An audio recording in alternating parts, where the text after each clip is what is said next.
How many people here own a MacBook? Well, we both do. Factories emitted more than 500 kilograms of carbon dioxide, also known as CO2, just by manufacturing our two computers. Only the two of us. We didn't even calculate you guys. Approximately 5 billion kilograms of CO2 were used to create the MacBooks that were sold in 2017. New computers are being bought every day by people all over the world. This can cause us several problems. First of all, manufacturing computers emit large amounts of CO2 into the atmosphere. Why is that a problem?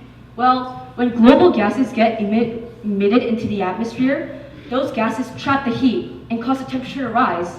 That's what you call global warming. Also, the usage of computers consume lots of electricity. Most of this electricity comes from factories that produce it by burning fossil fuels. That produces massive amounts of CO2 given to the atmosphere. Is that all? Well, another problem is that throwing away your computer is e-waste. E-waste is a global issue because the electronics we use pollute and inhibit developing countries. These problems contribute to climate change and pollution. Even if it's impossible to stop buying new computers, we think that we should reduce the amount of computers bought. And SFS can help the environment by purchasing computers less frequently. Most middle schoolers purchase a new computer every 4 years, according to a survey. Technology experts generally agree that an average computer's lifespan is 3 to 5 years. Out of the 21 people we surveyed, all in the middle school, 14% said that they bought a new computer every 2 years. What does that prove? Well, if we think about it, 14% of the students in the MS, HS, and KS3 is about 121 students. And 1 in 3 people said that they bought a new computer every year. Isn't that 40 people? Yeah. So every year, as many as 40 people buy a new computer. Yep.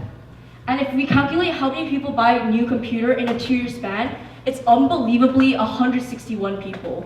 Well, I know it takes approximately 250 kilograms of CO2 to make a computer. So we produce an astonishing 40,250 kilograms of CO2 every other year for 161 students. And that's the equivalent weight of about 30,000 MacBook Airs, or about 7 Asian elephants. Due to the absolutely severe number of computers being bought, used, and recycled, the global gas emissions and pollution is unnecessarily high. Here's some facts for you to remember.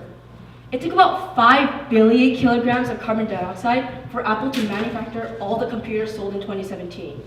A computer uses more than 10 times their weight in chemicals and fossil fuels. And an average PC uses 740 kilowatts per year, which is more than an average refrigerator. Wow, if you can reduce the amount of time that we unnecessarily use our computer, we can use less electricity and emit less CO2 into the atmosphere. Yep, but that's still not it.